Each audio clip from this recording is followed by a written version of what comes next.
We have lots of local issues to sort through this week, including what should happen to a Port Canaveral police sergeant who used a shooting range target depicting Trayvon Martin. Was it right or wrong for Governor Rick Scott and the legislature to pass a law shutting down all video sweepstakes arcades? What's next for Brevard County school closures? And what should NASA spend $100 million on? Should it be a mission to lasso an asteroid? Tackling those with me here at Florida Today is Bill Mick, host of the weekday morning Bill Mick Live radio program on WMMB 1240 AM. Take a look. Bill, a Port Canaveral officer was fired for, I guess he used a target that looked like Trayvon Martin. Let's take a look at that video here, and we'll come back and we'll talk about it in just a sec. All right. This is that shooting target in question. Take a look. You've got someone in a hoodie, target on the chest. You've also got them holding a can of iced tea, similar to the one I have here in my hand. And you can also see the Skittles right there in the right pocket. And this is the video of that fired police officer accused of using it as target practice. In this video, he defends himself. Now you can watch and listen and see if you're buying what he's saying. My name is Ron King, and I am the focus of some recent media attention based on lies, false information, and political agendas. The Port Canaveral police sergeant accused of having targets bearing the resemblance of Trayvon Martin defending himself on YouTube. Stay back! Stay back! King brought the targets to a shooting course he was teaching last month, and when it came to light, his boss, John Walsh, fired him.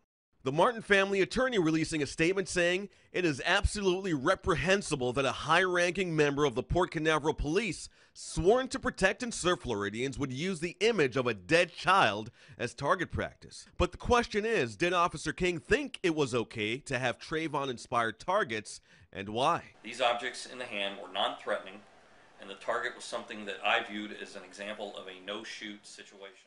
Okay, do you think he should have been fired? Not at all. Why? The best training that cops get is the most realistic training. I get that it's politically insensitive, but for a big chunk of my career as a cop, I was a certified law enforcement firearms instructor. I taught cops and civilians. The closer you can get to realistic scenarios, the better off you are. I get that this is sensitive because that trial, although not being heard yet, is underway. All the preliminaries are going on.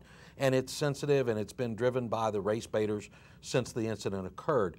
But it is a realistic scenario that you will see a kid dressed in that manner at some point in your career if you're working law enforcement. The items that the kid has and that the silhouette target has are not threatening items as they're presented in the target. It's a great shoot, don't shoot scenario. The closer you can teach to real life, the better off you are. That's why we used to run our cops before we put them on the firing line, to simulate the heavy breathing and the rapid heart rate that you're going to have when you're under stress and the possibility of bullets being thrown back in your direction.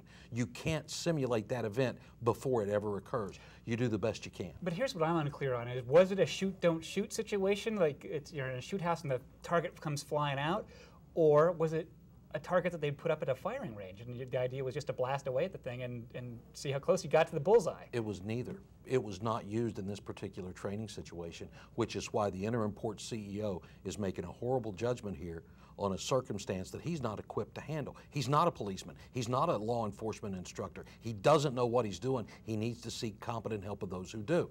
That would be starting with the police chief up there, and then taking a look at what is reasonable and acceptable in other departments around the country. Was it politically insensitive for them to be having discussions? Sure. And the sergeant in question has acknowledged that. On the other hand, this is a great target for shoot, don't shoot, and it's realistic. Did it happen a little close to home? Sure, 60 miles from Sanford. I get that. But it's realistic for the cops and it's reasonable training. They've overreacted, a lot like the legislature does in a lot of circumstances. They've overreacted by firing this cop. If you think discipline's appropriate, give him a written reprimand, give him a 2 or 3 day rip without pay, but don't fire this guy who's a valued asset to this department. There's internal politics at play at the port, and that's part of what this is. It certainly seemed tasteless and rude to me, but I questioned whether it was something that you would fire somebody over. It seemed awfully extreme. And it was extreme, I agree with you. The one thing that does trouble me, though, is just in the whole pop culture argument over the Trayvon Martin shooting. It seems to me like there are some people who want to make the argument that it is okay somehow that Trayvon Martin is dead. And to me, it's under no circumstances is it okay. The question is, they're working out in court, is Was it a tragic mistake? Was it manslaughter? Was it murder? Or what was really going on there? That, to what degree is somebody like George Zimmerman culpable in this situation? But I hear a lot of people almost cheering that, finding something in Trayvon Martin's background that sort of legitimizes why he would be dead today. And it just doesn't seem right to me that that he is dead. We don't know that yet, and that's what the trial is for.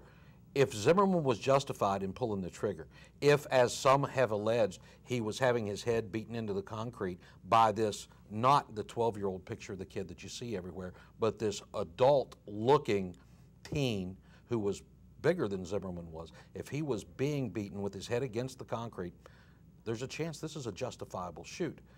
Back to the training scenario, though.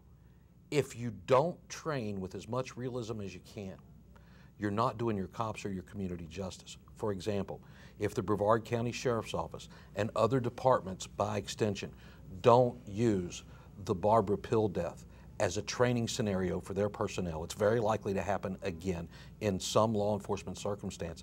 They are not honoring her memory and not serving their department and their public very well. Train as close to reality as you can. And I had training scenarios. There was a FBI shootout in Miami back in the late 70s, early 80s. One of the FBI agents was from the area in West Virginia where I was a policeman. I led his funeral procession. Within a year, I was in a training scenario that showed us exactly how Jerry Dove died and what cops could do to avoid that circumstance in the future. And it's valuable training. Keep it as close to real as you can. All right. Next subject I wanted to talk to you about is Allied Veterans of the World, the sort of called storefront casinos. Mm-hmm. They get a search warrant served on them. They have a number of people arrested for some kind of scam, money laundering, and shortly thereafter, the legislature hurries up and passes a bill that closes every arcade, internet cafe, and I guess you can call them a casino, across the state. Did the legislature do the right thing, or do you think that they overreacted? I think it was a vast overreaction, a knee-jerk reaction, if you will. The lieutenant governor lost her job as a result of her affiliation with Allied Veterans. In her private consulting business, her PR business out of Jacksonville, where Allied Veterans was headquartered, she made a significant amount of money back in 2010. She failed to file that on her financial disclosure forms with the state. She has recently gone back and amended those after she resigned at the governor's request. This all came about because top-level Republicans were caught with Allied Veterans dollars in their campaign war chest. There was a bulletin that went out from Steve Crisafulli, who's in charge of the Republicans on the House side, as he sits as the incoming speaker, to say, look, get this money out of your accounts. Find a charity to donate it to, do something, give it back, but get rid of it. The Republicans were embarrassed because they got caught with a scamming charity who says we're here to help veterans, and a very, very small percentage of that money were going to veterans. It's an overreaction. They've shut down legitimate businesses that many, let's face it, it's a senior activity. We've got a lot of seniors here in Brevard and around the state who enjoy going to those casinos, dropping a few dollars, winning a few back, whether it's on a gift card or whether it's merchandise or whatever. This is not an activity that harms anybody, especially when the state runs all the gambling in the state except for the Indian casinos. Now, if you want to be serious about stopping gambling, stop it all, or find a way to legalize it and do it properly. This is a cover our rear end act by this Florida legislature, and it was a vast overreaction in my estimation. Yeah, I could not understand the closing of all of the businesses. Usually they grandfather somebody in, they let the people who are open stay open. I don't think there's anybody who didn't know what was really going on in these arcades or internet cafes or whatever you want to call it. They wrote the law that allowed them to exist. When Allied Veterans came to Palm Bay, West Melbourne, places like that, they met with the city attorneys and the mayors and others to explain exactly how their system worked, how the sweepstakes worked, and how you get your card, you put the numbers in, and then it's an instant. How it met the definition of the law. Lottery. It's sure. An instant lottery. But where they got into trouble was saying that that money was going to go to veterans. They told their clients that the money was going to veterans, and then instead of giving 70% or even most of that money to veterans, they gave 2%. Seems to me their problem was that they were greedy.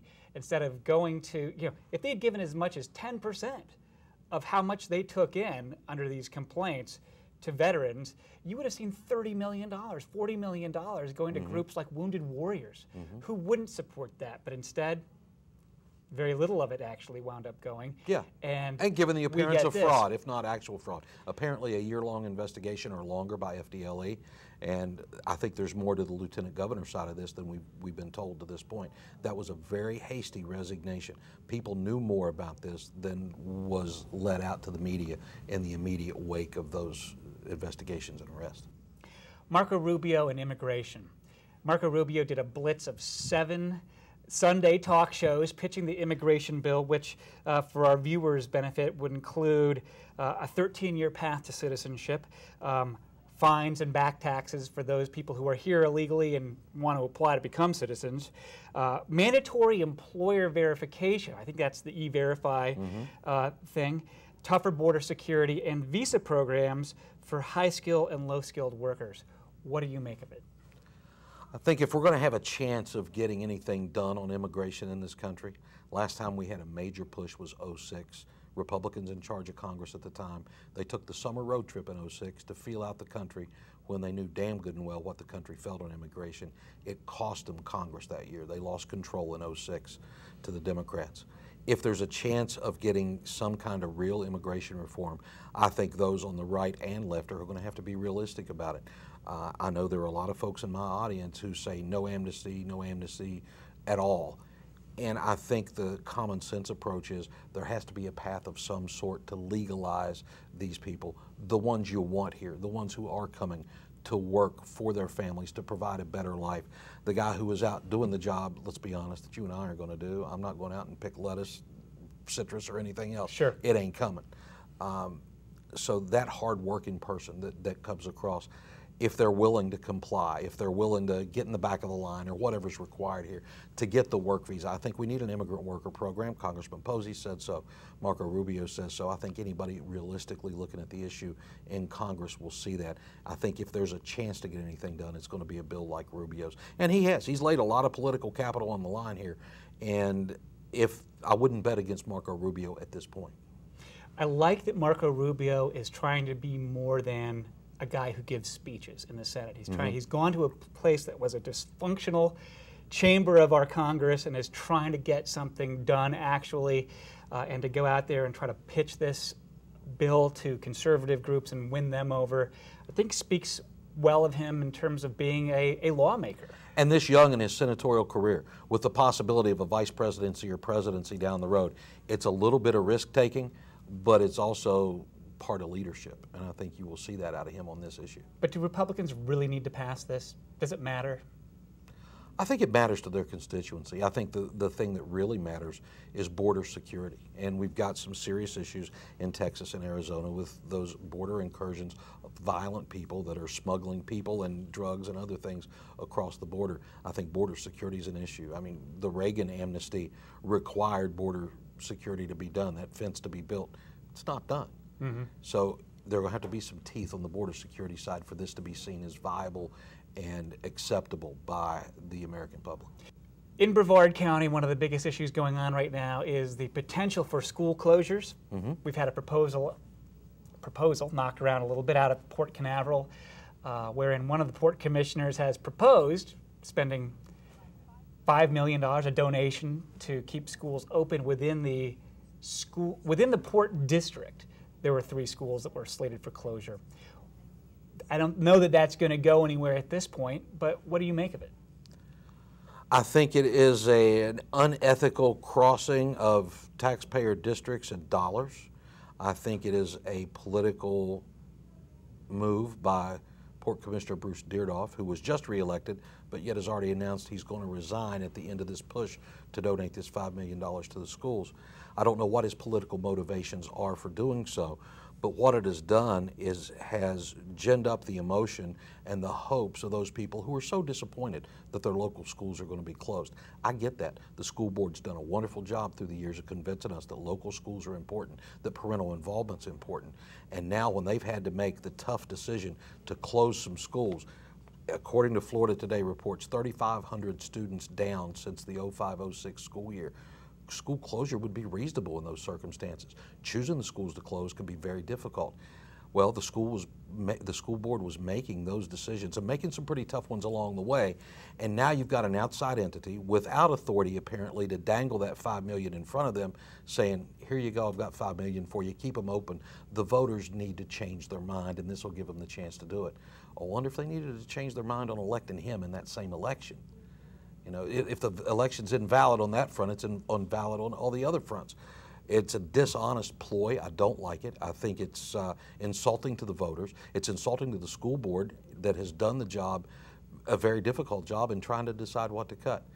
The law that Deardorff's lawyer has cited that says we are allowed to do this, when the other attorney that the Port Authority hired to give him an opinion said no, the opinion that his lawyer cited, the piece of law he cited, says there has to be mutual benefit to the two organizations in order for that transfer of funds to occur. You might be able to make an argument with roads since the port is a transportation entity. I don't see an argument with the schools, and it's meddling in the affairs that the taxpayers have already said, no, we're not giving you more money, schools, budget appropriately. I like the idea, and I've said this in columns, for a fairly unorthodox reason, and that is that I would like to see cruise line money put to better use in Florida and in local school districts or anywhere, whereas they do not pay state corporate taxes that would go into the general funds to help support schools, and they get a break on a lot of other things because they're foreign flagged. Now here, Port Canaveral has done a terrific job of signing great contracts with them. It generates a significant amount of money. If there was some way that they could find that there was a mutually beneficial way to share money in difficult times, I'd be all for that. Now, if the port commissioners and school board decided that they didn't want to do it, they didn't think it was a good idea, I would respect that absolutely. But I'd like to at least see the conversation happen. I'd like to see the port commissioners and the school board sit down, discuss it. It seems to me like this issue has been shut down by a port chairman who really didn't want to do it to begin with and found the legal justification that he could to get out before they could even have the conversation. As a taxpayer, I'm grateful for that. And I just don't believe the funds should be mixed. You did come up with an interesting idea, though, and we talked this on the show a week or so ago about possibly having one of these academies or training programs for these high schoolers that aren't going to go to college, but might make great port workers. Seafarers, right, or stevedores, or whatever you call them. Absolutely. So, and there are other opportunities for the port there. We need to be a destination resort, not just a port of embarkation. And if we can have something around Port Canaveral that is a daytime visit for ships that come through here, maybe we're doing more than launching and disembarking passengers. Maybe we're having folks stay around and spend some money in Brevard and give them a reason to do so. Maybe there's something to be looked at there. One of the big issues coming up right now is the gun control bill that's in Congress. There was a lot of talk ahead of time about what would be in it, what's not in it. Looks like right now the bill that the Senate is going to debate and vote on has universal background checks in it.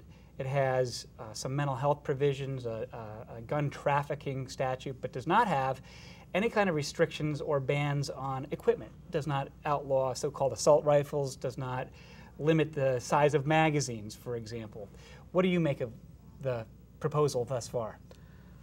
We've seen in what's gone on in New York, Colorado, Maryland, other jurisdictions where they're trying to restrict the capacity of magazines or banning a rifle because of how it looks, not because of what it does. Let's be honest, any firearm will kill you. It is designed to put holes in living things. That's what they do.